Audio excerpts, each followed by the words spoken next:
Hi, my name is Ania Kolbuszewska. Welcome to my series on successful conflict resolution.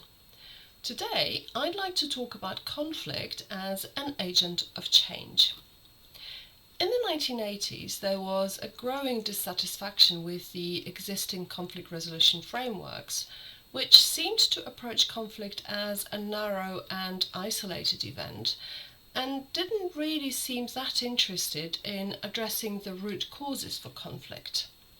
This was compared by some to treating symptoms of a disease without really dealing with the real underlying reasons for the condition. So in the 1980s, conflict began to be seen as an opportunity or a catalyst which could help bring about constructive changes. And this trend is referred to as conflict transformation. Conflict transformation deals primarily with social conflict, and so as an example, I would like to use a recent wave of anti-government protests sparked by the abuse of women's rights by the authorities in Poland and the role of the organisation which is called Women's Strike. But first, a little explanation about the changes which conflict can potentially bring about. A researcher who is very strongly associated with conflict transformation is John Paul Lederach, who identifies 4 dimensions of change. The first dimension is personal. This is where we talk about changes in an individual.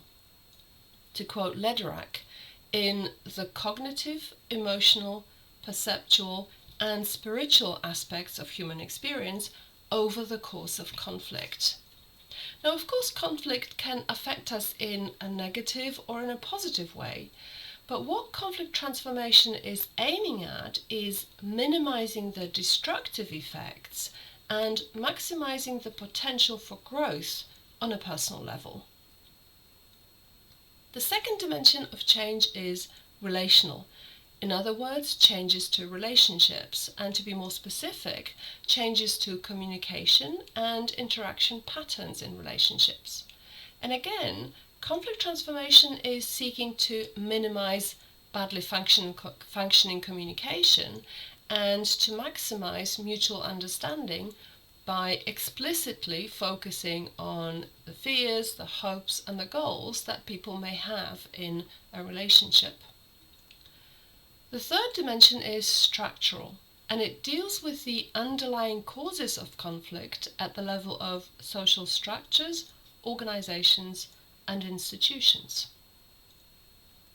Finally, the cultural dimension, which deals with the relationship between culture of a given group and conflict, or how a given culture may help or hinder successful conflict resolution, but also how conflict which is going on can help change the culture.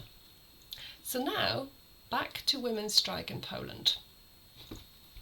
Women's Strike is a movement which emerged as a reaction against a very strong political and social shift to the right in Poland, which, among others, has been reflected in what many, including myself, see as a severe abuse of the rights of women.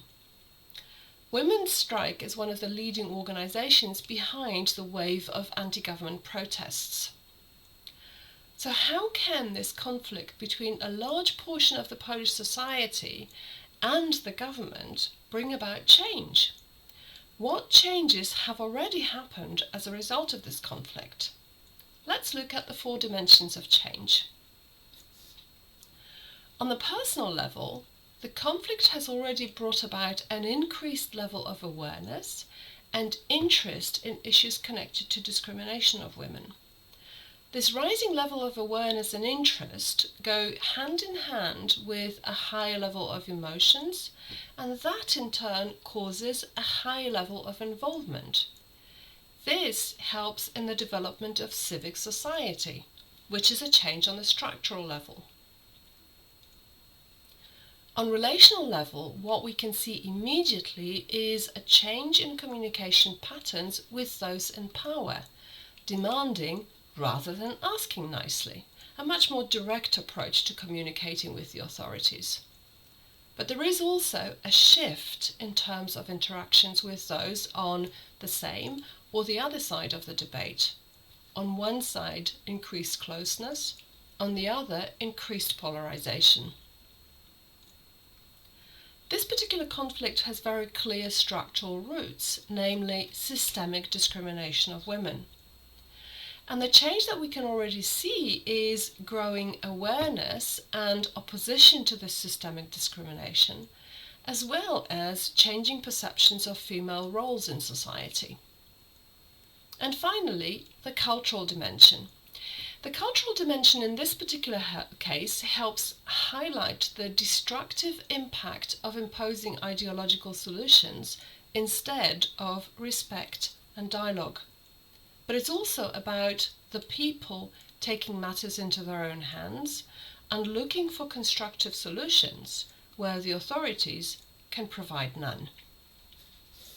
Now, I would like to invite you to think about a conflict which you have been involved in and to try to analyze what this conflict has changed on the personal, relational, structural and cultural level. Was the change positive or negative?